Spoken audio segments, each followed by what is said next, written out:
आपके पास भी यदि बोया का माइक है, उसमें कुछ दिक्कत आ रही है रिकॉर्डिंग करने में या फिर साउंड रिकॉर्ड करते समय उसमें अजीब सी आवाज़ आती है, जो मेरे साथ भी हो रहा था, तो मैंने सोचा भाई इसमें सेल ख़त्म हो गया होगा या फिर सेल में कुछ प्रॉब्लम हुई होगी या फिर कहीं पे वायर हुई होगी डिफ़ॉल्ट। तो मैंने सोचा कि नया माइक लेता हूँ अभी। पर अचानक से मेरे मन में आया भाई मैंने एक ऐसा चीज़ किया जो कि मतलब शौक हो गया मैं भाई। तो आपके पास भी यदि है ना ऐसा माइक तो फेंको मत। मैं आपको ऐसा तरीका बता रहा हूँ जो शायद ही आप तक किसी ने बताया होगा या शायद ही आज तक आपने कभी आजमाया होगा भाई। तो क्या है कि आप इसमें देख सकते हैं मैं इसी से आवाज़ रिकॉर्ड कर सकता हूँ, रिकॉर्ड कर रहा हूँ, कर नहीं सकता हूँ।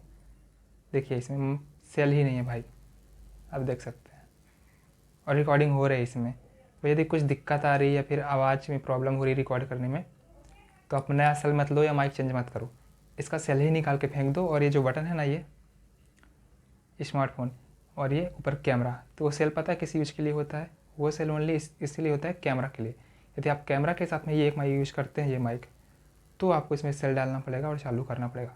अदरवाइज आप इसमें सेल निकाल दीजिए और इसको बंद कर दीजिए, बाकायदा रिकॉर्डिंग करिए, मस्त आवाज़ आती है। आप देख सकते हैं फ़िलहाल लाइव प्रूफ दिखा रहा हूँ मैं इसी साथ, ये रिकॉर्डिंग कर रहा हूँ, आवाज़ भी अच्छी आ रही है।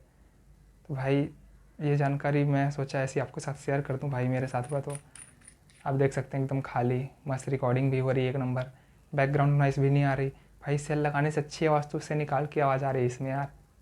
आप ट्राई ज़रूर करना एक बार यदि आपके पास ऐसा पड़ा है तो। भाई 700-800-1000 रुपये का माइक लेने से अच्छा है इस दुकान में आपको 500 रुपये का मिल जाएगा। भाई बस जानकारी अच्छी लगी हो तो वीडियो को लाइक कर देना यार। मिलते हैं अगले वीडियो में।